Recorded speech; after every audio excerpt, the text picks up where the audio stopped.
Assalamualaikum warahmatullahi wabarakatuh.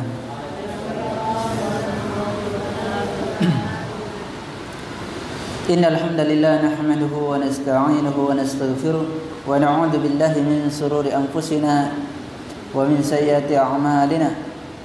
May yahdihillahu fala mudilla lahu wa may yudlil fala hadiya lahu. Ashhadu an la ilaha illallah wahdahu la syarika lahu wa ashhadu anna Muhammadan 'abduhu wa rasuluh sallallahu alaihi wasallam tasliman katsira amma ba'd. Alhamdulillah, segala puji bagi Allah Subhanahu wa taala Rabb semesta alam. Kita memuji Allah Subhanahu wa taala dengan pujian yang ikhlas, pujian yang tinggi, pujian kecintaan pengagungan hanya kepadanya. Kemudian salawat dan salam atas Nabi Allah Muhammad sallallahu alaihi wasallam beserta keluarga dan para sahabatnya, wa huwa uswatun hasanah. Rasulullah sallallahu alaihi wasallam teladan terbaik untuk seluruh manusia. Alhamdulillahilladzi bi ni'matihi tatimmu shalihat.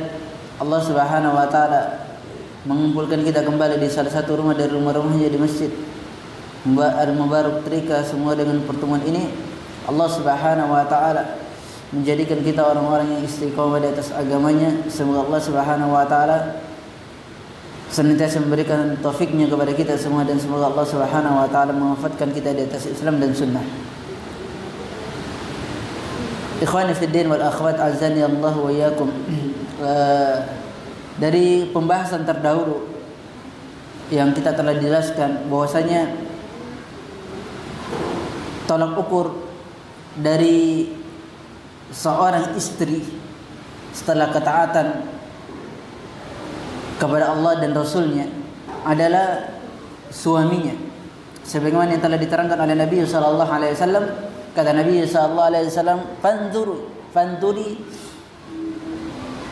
aina anti minhu fa inna ma huwa jannatuki wa naruki." Maka lihatlah diri-diri kalian, wahai para wanita, wahai istri, di manakah kalian berada di sisi suami kalian, karena sesungguhnya suamimu itu adalah surga dan nerakamu. Dia adalah surga dan nerakamu, yaitu ketaatan istri terhadap suaminya dan kedudukan istri terhadap suaminya itu berada pada dirinya, yaitu apabila dia taat maka dia mendapatkan surga Allah Subhanahu wa taala. Apabila dia keluar dari ketaatan maka tentunya ancamannya adalah api neraka Allah Subhanahu wa taala.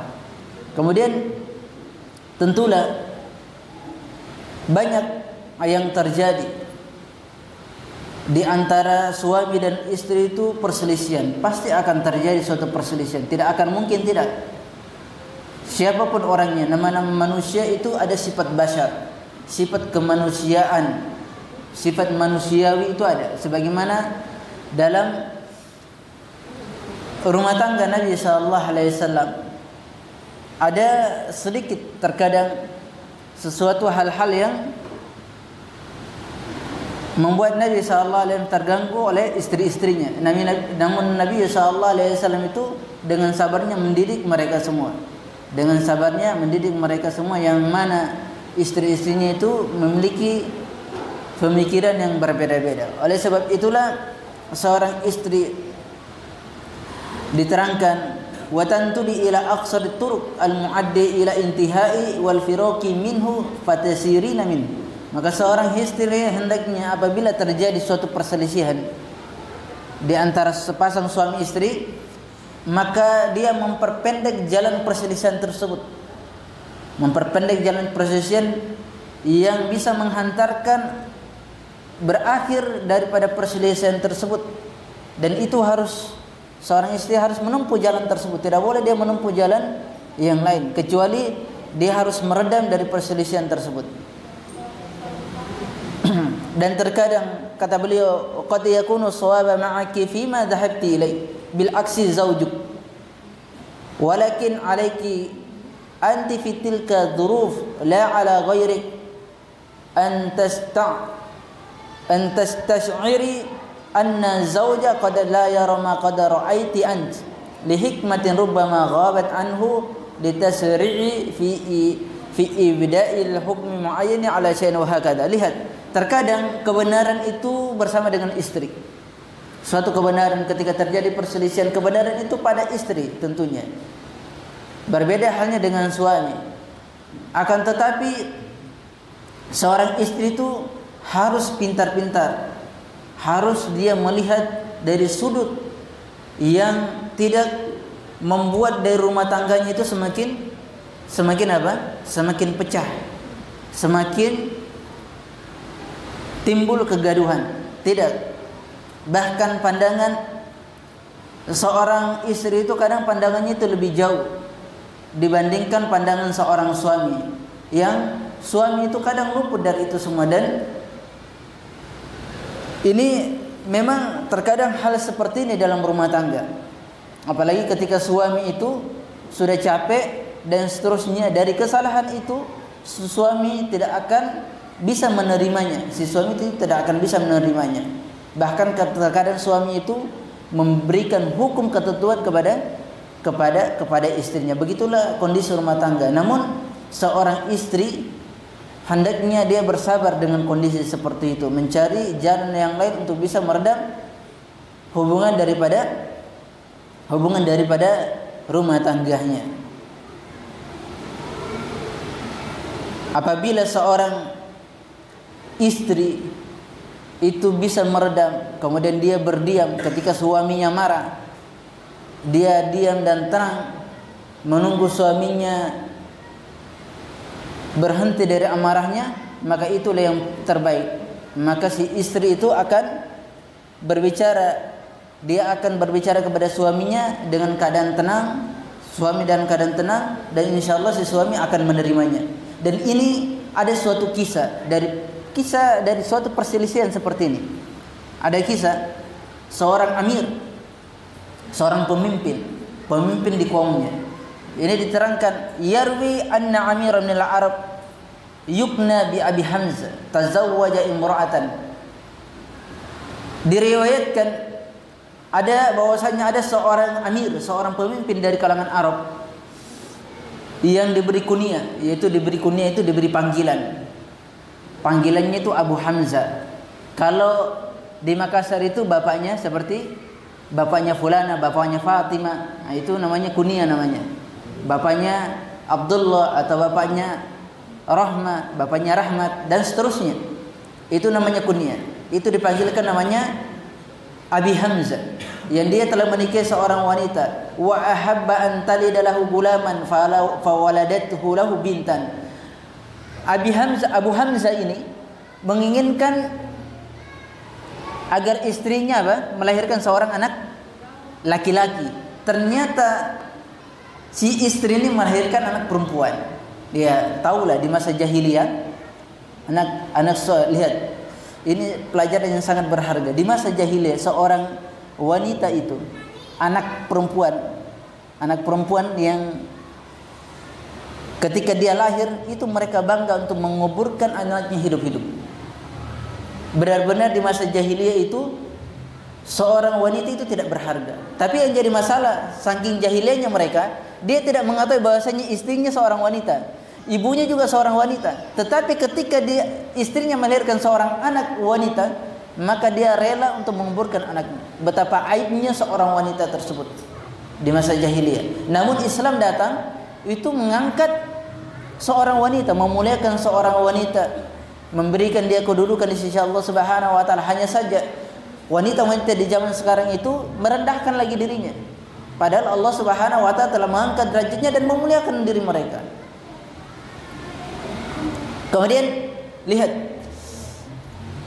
kama urifa an ba'dil Arab fil jahiliyah annahum kanu yakrahuna al-banat wa yuhibbuna adh-dhukur hatta kana al-wahid minhum yafkharu bi annahu sayudfanu ibnatahu atau sayudfanu ibnatahu wa yahya wa yaqulu liman rusiku bil bint amanakumullahu araha wa kafakum mu'natahu wa sahartumul qabr.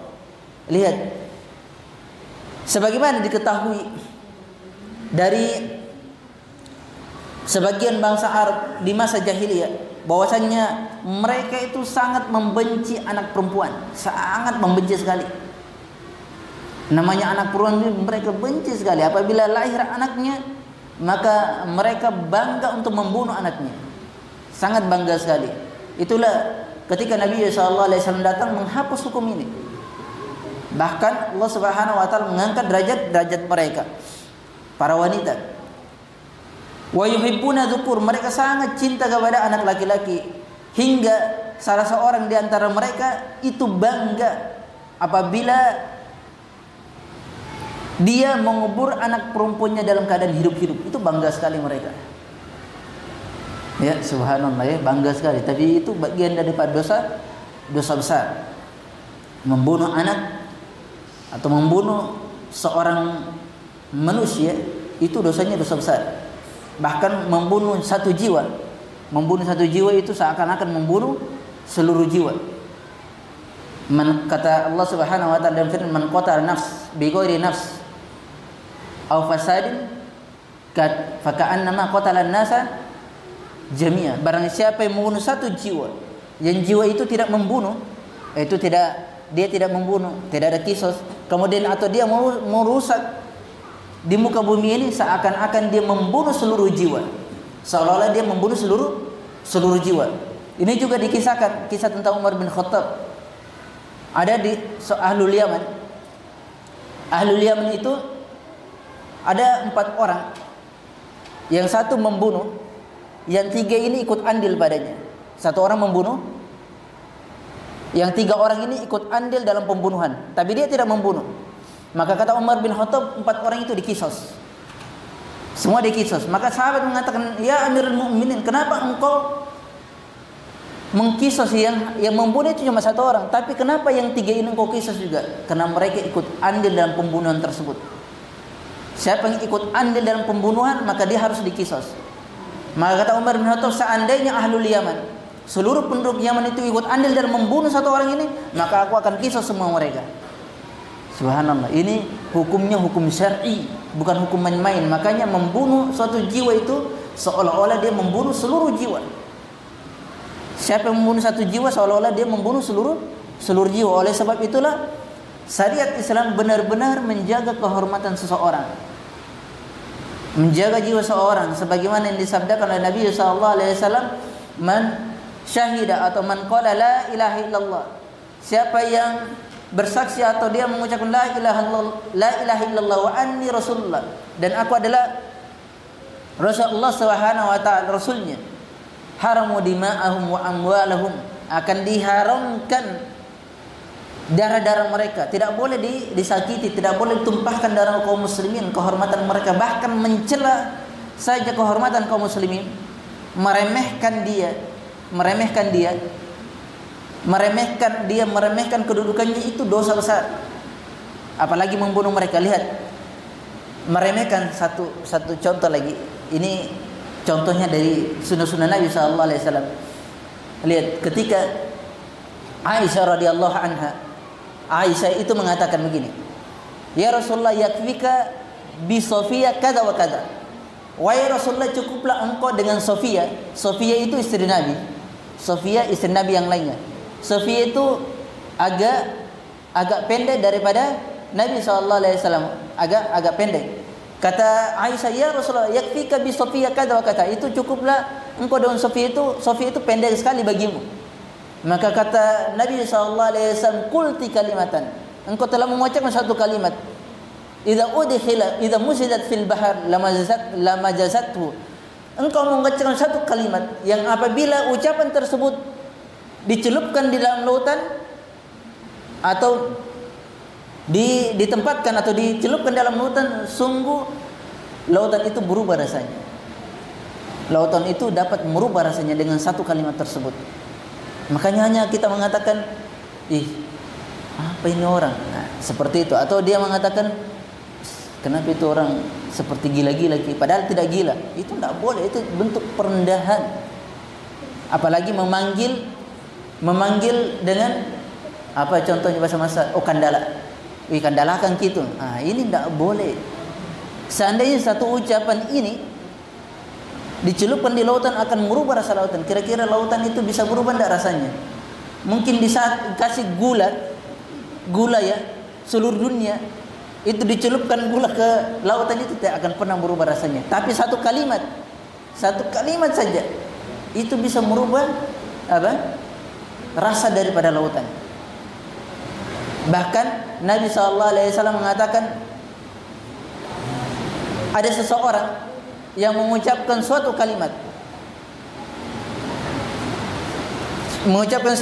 kemudian dia tidak meneliti kalimat tersebut, dia tidak perlu dengan kalimat tersebut. Yahwi biha finnar sab'ina kharifa atau yahwi biha finnar bainal masyriq wal maghrib. Ada seorang yang mengucapkan satu kalimat, dia tidak peduli yang dia ucapkan, bahkan dia tidak pernah meneliti apa yang dia ucapkan. Ternyata satu kalimat itu yang membuat dia dilemparkan ke dalam api neraka selama 70 tahun lamanya, atau sejarak jauh seluas timur dan barat. Hanya satu kalimat, ikhwan. Satu kalimat, subhanallah. Ini berapa kalimat yang kita ucapkan. Makanya kadang satu kalimat itu memasukkan orang ke dalam api. Satu kalimat ke neraka jahanam.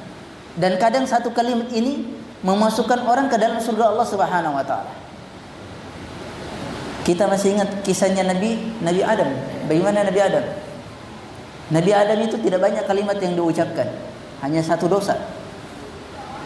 Apa dosanya? Hanya mendekati pohon. Dengan mendekati pohon tersebut ternyata dia dikeluarkan dari surga Allah Subhanahu wa taala. Hanya satu dosa.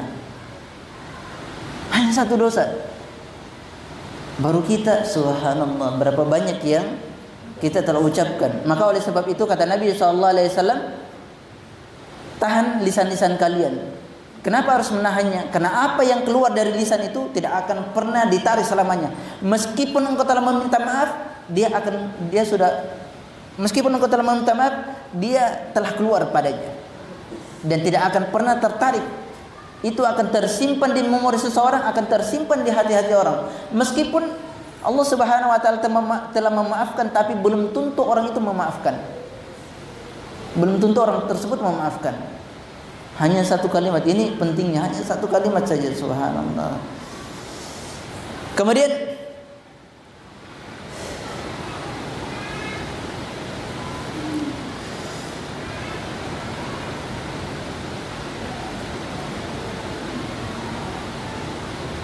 ini kehormatan ya, mereka bangga sekali untuk mengubur anaknya hidup-hidup. Padahal jiwa itu harus dijaga. Kemudian di antara mereka berkata, orang-orang yang telah diberi rezeki anak perempuan. Ada orang yang diberi rezeki anak perempuan, maka teman-temannya itu berkata kepadanya, semoga Allah Subhanahu wa taala memberikan keamanan terhadap aib si perempuan tersebut, dan cukuplah si perempuan itu memberikan beban kepadamu, dan sebaiknya engkau bertetangga dengan kuburan. Yang pantas bagimu itu bertetangga dengan kuburan. Betapa aibnya anak perempuan di masa lalu. Tapi yang jadi dilema kita ini adalah sudah dimuliakan perempuan itu, mereka merendahkan dirinya. Sudah Allah Subhanahu wa taala angkat derajat mereka, tinggikan derajat mereka dengan adanya syarat-syarat tersebut, namun para wanita itu kebanyakan merendahkan dirinya kembali. Na'udzubillah. Kemudian Abu Hamzah, hada lamma ra'a anna al-maulud unsa hajara manzila zawjatihi li shiddati ghaidhihi min wiladatiha li unta wa sara ya'wa ila baiti akhar. Lihat, Abu Hamzah tatkala dia mengetahui anak yang lahir itu seorang wanita, seorang anak perempuan, maka dia meninggalkan apa, rumahnya, pergi ke istri yang lain. Namanya kan banyak istri ya, tidak ada masalah. Karena dia seorang pemimpin Arab. Kalau orang Arab terdahulu itu bahkan lebih dari 10 istri mereka. Itu di masa jahiliyah. Itu wajar di masa jahiliyah. Bahkan ada kakek-kakek kita dulu itu istrinya banyak sekali loh. Di masa-masa dulu. Saya pernah diceritakan, istrinya sampai 10. Ada yang istrinya sampai 15. Ya, ini masalah fikih nanti, yang bahas itu Ustadz yang membahas masalah fikih. Kalau bagaimana kalau istrinya lebih dari 10, lebih dari 5, nah itu bagaimana anak-anaknya? Bagaimana kalau dia tahu? Itu masalahnya masalah fikih. Kita masalah keluarga insyaallah. Kemudian kenapa dia meninggalkan rumah istrinya, dia pergi ke rumah istri yang lain? ini disebabkan amarah yang sangat karena istrinya melahirkan anak perempuan. Maka dia pergi ke rumah istri yang lainnya, tidak tahu istri baru atau istri lama. Famarra bi khabaihi ba'da al-'am fa idza biha tada'aba ibnataha bi abyatin min sya'ri taqulu fiha. Dan tatkala sudah beberapa tahun lamanya, tidak tahu berapa tahun, mungkin 1, 2, 3 atau 10 tahun lamanya, kita tidak tahu berapa tahun. Kemudian ternyata dia, si Abu Hamzah ini lagi lewat beberapa tahun lamanya, sudah lama dia meninggalkan istrinya, lewat di depan rumah istrinya yang dia tinggalkan.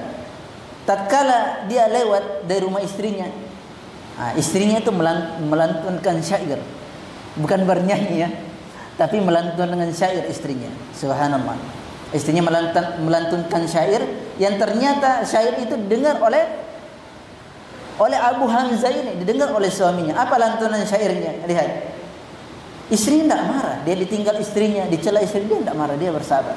Tapi dengan lantunan syair itu membuat apa? Hatinya itu kembali kepada istrinya. Coba lihat lantunan syairnya. Kata dia, "Mali Abi Hamzah la ya'tina yadillu bil baitil ladzi yalina." Kenapa Abu Hamzah itu tidak datang kepada kami? Menengoklah sedikit ke rumah yang kami berada padanya.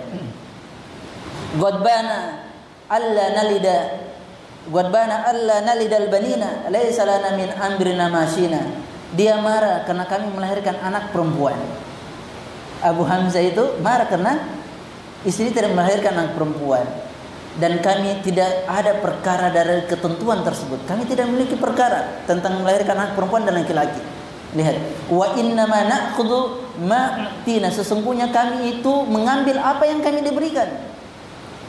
Wa nahnul kal ardi lizara'ina, kami itu seperti bumi yang ditanami. Kami itu seperti bumi yang ditanami. Nanbutu ma qad zar'uhu fina, kami menumbuhkan apa yang mereka tanam. Itu kan si laki-laki.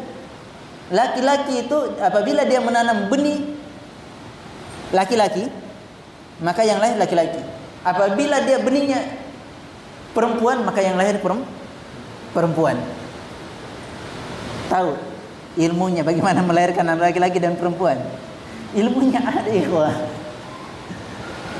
Ada ilmunya, bukan hanya sekedar syariat ini sangat sempurna sekali. Kalau orang Jawa bilang sempurna po, sangat sempurna sekali. Tapi orang Bugis semua di sini ya, apa sempurna ladda ya, seperti gitu. Jadi syariat ini, kata Abu Darda, dia mengatakan, atau sahabat yang lain, ma yatiru ta'irun yatiru bijanahi illa indana minhu ilm. Tidaklah seekor burung itu mengepakkan kedua sayapnya fis sama, di atas langit. Ma yatiru ta'irun fis sama bijanahi illa indana minhu ilm. Tidaklah seekor burung itu mengepakkan kedua sayapnya di atas langit kecuali kami memiliki ilmu tentangnya. Kecuali kami memiliki ilmu tentang bagaimana burung itu terbang. Betapa syariat ini sempurna. Kalau hal makan, apalagi namanya, kemudian buang hajat itu diajarkan oleh Nabi SAW, maka perkara yang besar pasti diajarkan. Pasti diajarkan. Seperti makan tangan kanan, cebok itu dengan tangan kiri, melangkah masuk ke masjid kaki kanan, keluar dengan kaki kiri, itu diajarkan. Yang kecil-kecil seperti diajarkan, maka perkara besar tentu diajarkan. Maka Nabi SAW, ada seorang bertanya, ya Rasulullah, bagaimana kita mengetahui seorang anak yang lahir, dia lahir laki-laki atau perempuan? Laki-laki atau perempuan? Maka kata Nabi SAW, lihat yang pertama kali keluar. Ini ilmunya. Ini Nabi SAW mengajarkan langsung. Yang pertama kali keluar, maka siapa yang pertama kali keluar, maka itulah yang akan lahir. Maka oleh sebab itu kata Nabi, maka seorang anak itu seperti ibunya, yaitu serupa dengan ibunya. Jadi rinciannya begini, rinciannya Pasan dah cepat ini. Rinciannya begini, kata Ibnu Hajar rahimahullah ta'ala dalam Fathul Bari, siapa yang duluan keluar, maka yang lahir itu, misalnya laki-laki yang duluan keluar, maka yang lahir itu akan menjadi anak laki-laki. Kalau perempuan duluan keluar, maka yang lahir itu adalah perempuan. Ini yang pertama. Kemudian keserupaan. Kalau dia banyak laki-laki, itu lebih banyak keluarnya, airnya lebih banyak, maka serupa dengan ayahnya. Tapi kalau perempuan yang lebih banyak, serupa dengan ibunya atau garis keturunan ibu.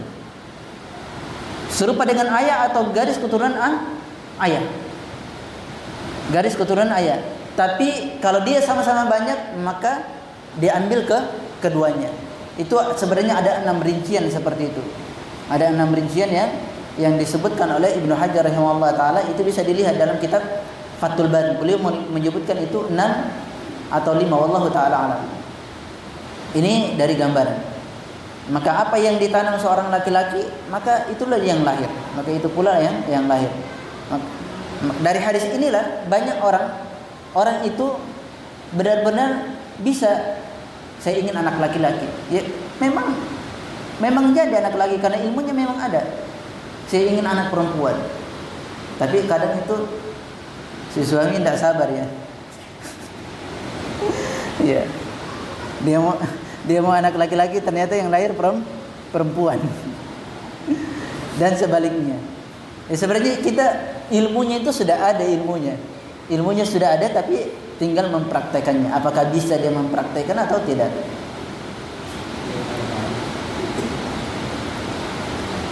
Lihat. Kemudian wama in sami'a Abu Hamzah hadzal qaul hatta ghalabaha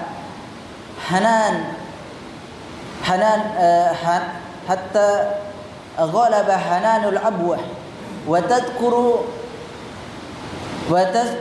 Isa di sana yang wa tadhkuru Isa zawjiyya fadakhala al-bait wa qabbala ra'sa imra'ati wa banatuhuma wa ibnatahuma. Lihat, tatkala Abu Hamzah mendengarkan lantunan bait syair ini, maka kerinduan seorang ayah itu tiba-tiba muncul. Maka kerinduan ayah itu berkecamuk. Dia mengingat kehidupan rumah tangganya yang terdahulu. Maka dia pun masuk ke dalam rumahnya, mencium istrinya dan mencium anaknya. Mencium istrinya dan mencium anaknya. Maka kata beliau di sini, wa hakada bi kalimatin basito adal hubb wal wi'a was surur wal fara ila baiti hadaini zawjaini. Lihat, begitulah kalimat yang ringkas, padat. Kemudian yang menjadikan keluarga itu, kecintaan itu kembali, kasih sayang itu kembali, kebahagiaan, kesenangan itu kembali ke rumah sepasang suami istri ini, sepasang kekasih ini. Lihat, dengan suatu kalimat itu kadang membuat istri itu luluh lantak. Begitu juga seorang istri, dia mengucapkan satu kalimat yang membuat suaminya itu terharu dengannya. Ya, bukan dengan bernyanyi ya, suaminya marah, istrinya tambah bernyanyi, ya repot. Dia ingin melantunkan syair seperti sama yang seperti sini, dia bernyanyi tambah marah lah. Oleh sebab itulah di masa terdahulu melantunkan syair di masa terdahulu itu sesuatu yang istimewa.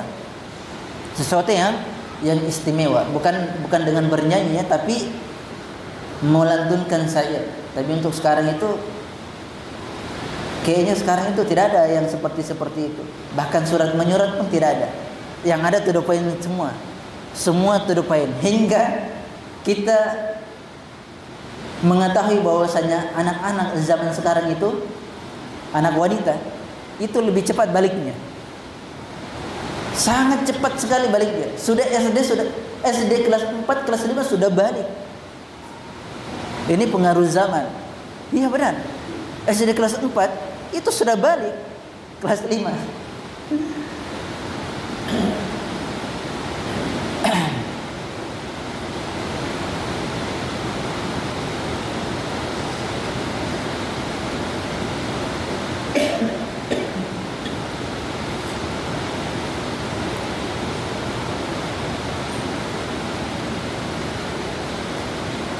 Maka kata beliau di sini, hendaknya seorang istri itu memikirkan apa yang membuat suaminya itu bahagia, memenuhi kehidupannya berupa kesenangan.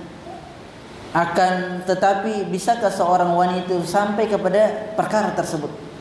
Bisakah seorang wanita itu sampai dari perkara yang bisa membahagiakan suaminya, yang bisa menyenangkan suaminya? Tentu itu adalah pertanyaan. Tentu itu adalah ada pertanyaan padanya.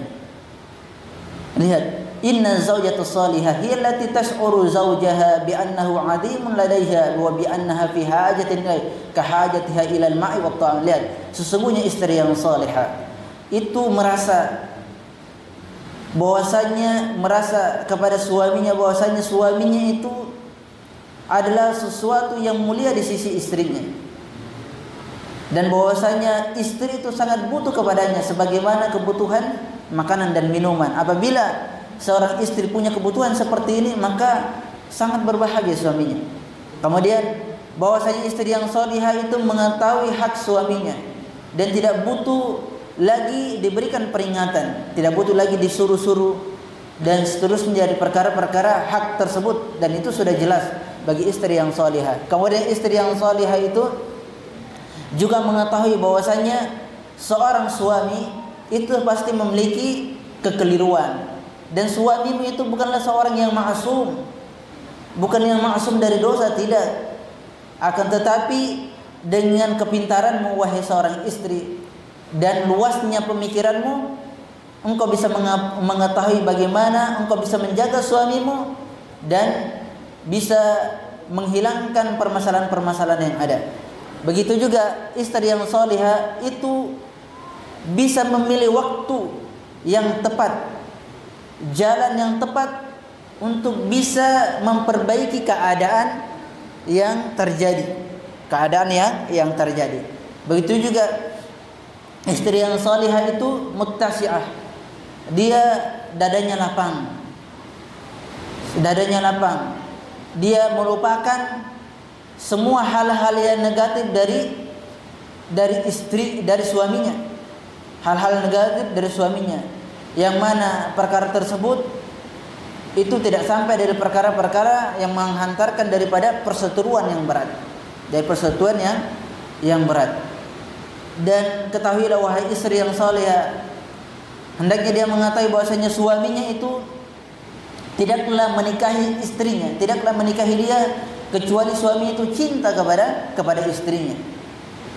Ada suami yang tidak cinta kepada istrinya? Kalau dia menikahi, saya tidak tahu suami apa itu kalau dia tidak cinta sama istrinya. Iya. Biasanya kalau dijodohkan itu, nanti kita baca kisahnya di sini. Orang yang dijodohkan, tidak semua orang yang dijodohkan itu mereka tidak saling mencintai. Tidak. Iya, tidak semua orang yang dijodohkan itu tidak saling mencintai. Kadang mereka dekat di dalam apa?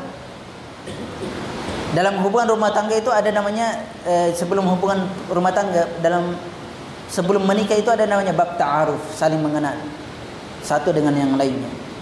Dan tidak semua yang dijodohkan itu sekali lagi sesuatu yang membuat rumah tangga itu kacau. Yang paling indah adalah apabila seorang laki-laki dan perempuan itu tidak saling mengenal. Itu yang paling indahnya. Hubungan rumah tangga yang paling terbaik apabila dia tidak saling mengenal. Maka ada keindahan di situ. Di situ ada namanya sesuatu yang dia bergaul dengan bergaul yang halal. Itulah pacaran syar'i. Karena pacaran itu tidak syar'i. Itulah nama pacaran syar'i namanya. Tidak ada pacaran yang syar'i sebenarnya, kecuali kalau sudah dalam pernikahan dia tidak saling mengenal. Maka tidaklah suaminya itu kecuali itu mencintainya. Astagfirullah. Habis ya. Ya, di pertemuan berikutnya ibu-ibu. Ini bagus kisahnya. Nanti kisahnya ini adalah kisah antara seorang yang tidak saling mengenal antara suami dan istri, berhubungan rumah tangga selama 20 tahun, itu tidak pernah istrinya membuat suaminya marah. Tidak pernah itu si istri membuat suaminya marah selama 20 tahun lamanya. Kalau ada yang istri begini, biar jelek enggak masalah.